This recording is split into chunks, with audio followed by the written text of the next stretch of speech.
So, before I begin, I wanted to just give you guys a heads up. I haven't posted anything on my channel recently. And that's mainly because I had a death in the family and a lot of things been going on. So I took some time just to kind of like refocus on family and focus on issues that have been going on.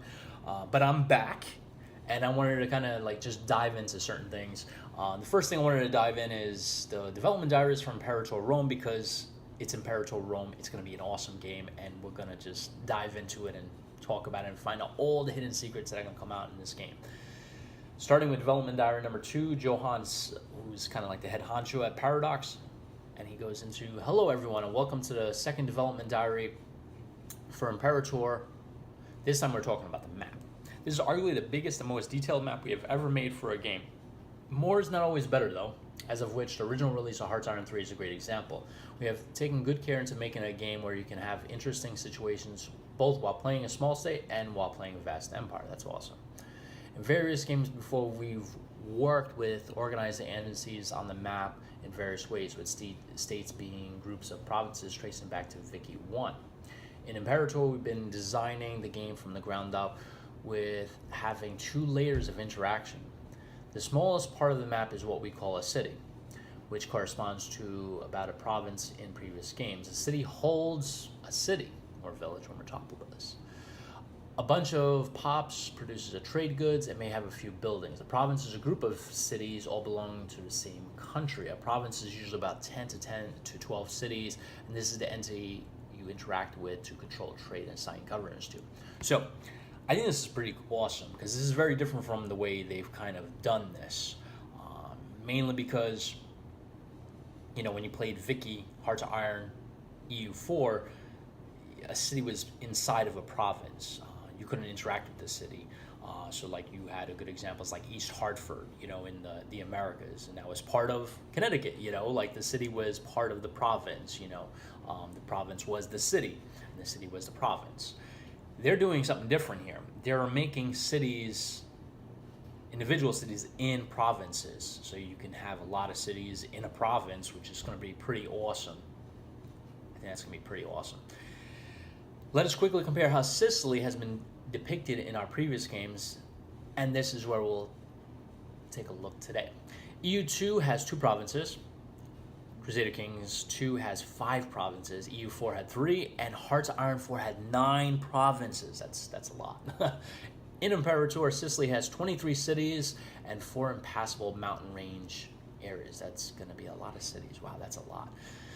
And I'm going to post a screenshot of what I see up so you guys can take a look at it. This creates a more interesting military campaign and also more variety in your peacetime activities. Wow, this is a beautiful screenshot. I always get amazed by this game in terms of the quality of the map.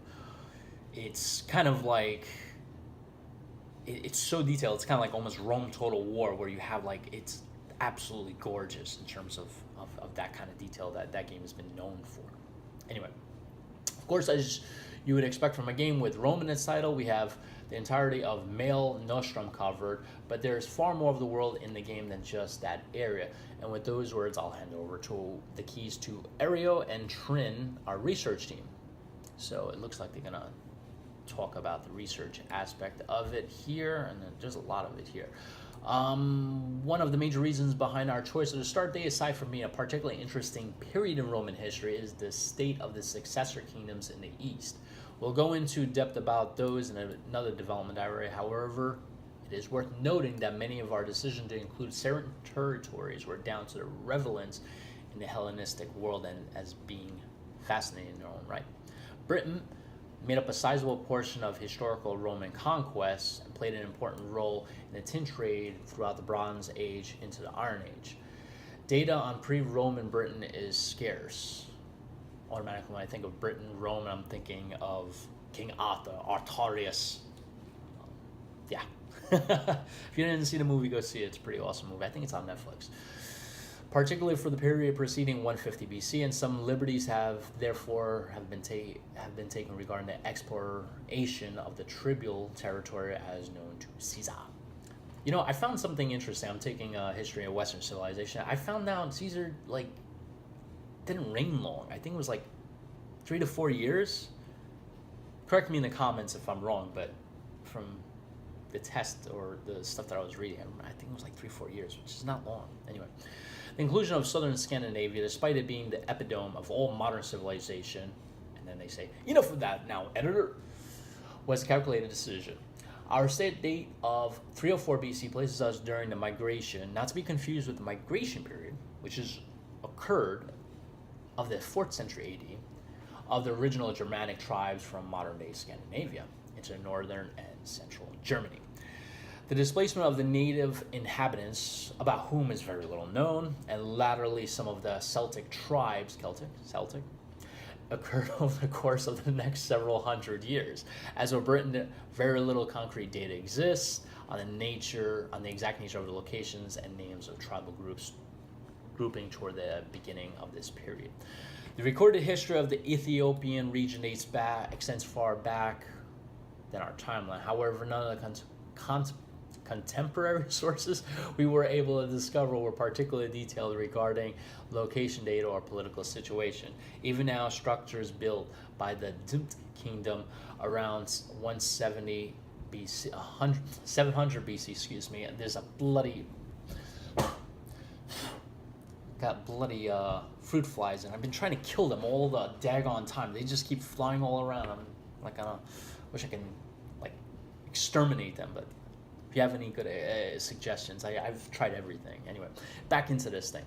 Even now, structures built by the Dimt kingdom around 700 BC still stand, a testament to the advanced civilizations out of which the contemporaries of our start date grew. The Nile has always been the lifeblood of northeastern Africa, and we felt it was worthwhile including as much of it as possible. Yeah, obviously, who's that? I was gonna say chick, but I'm gonna try to be a little bit more respectful. Cleopatra.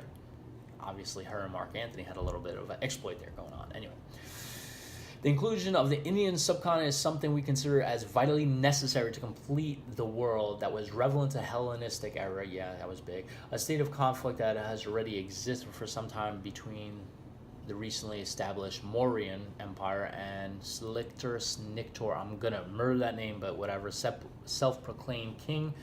By the time we begin, Greek traders have always long since been visiting West Indian trading ports, trading fabrics, gemstones, and spices, and indeed many of the ancient names we have for these locations also appear in Greek and show Greek influence.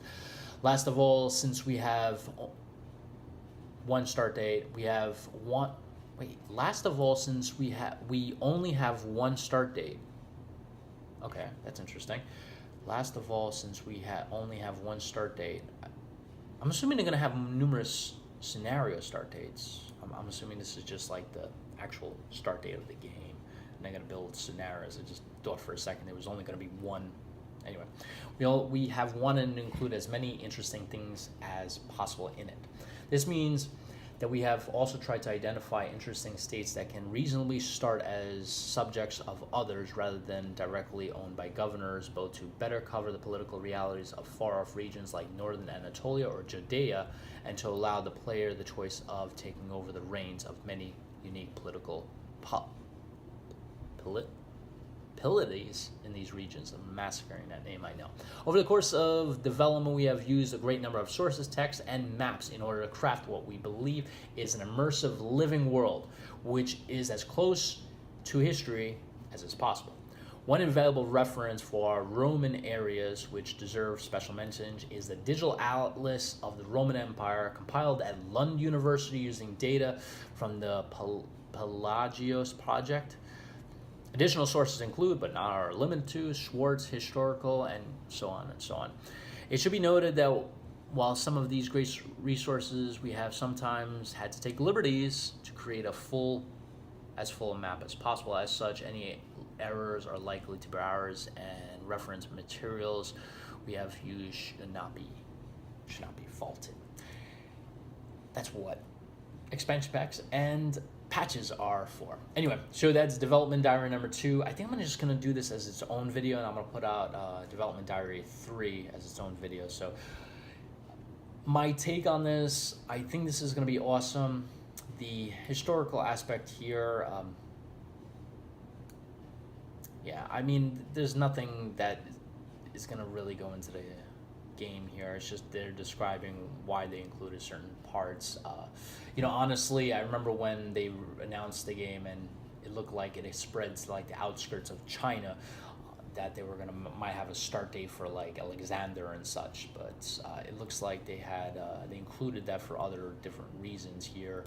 Recently established Mauryan Empire, which I actually just studied about. Anyway, I think this huge thing about the provinces is going to be awesome. I think this is taking the game in a right step, primarily because, having multiple cities in a province is going to be awesome. Because obviously that's important in a lot of games. And I think in the future games, they're going to start adding this in, probably into Victoria 3, Hearts of Iron 5, EU 5. They're going to start doing this, start putting in more towns and more cities in provinces, which is going to be awesome. Anyway, that does it for this, guys. I will catch you in the next one. See ya.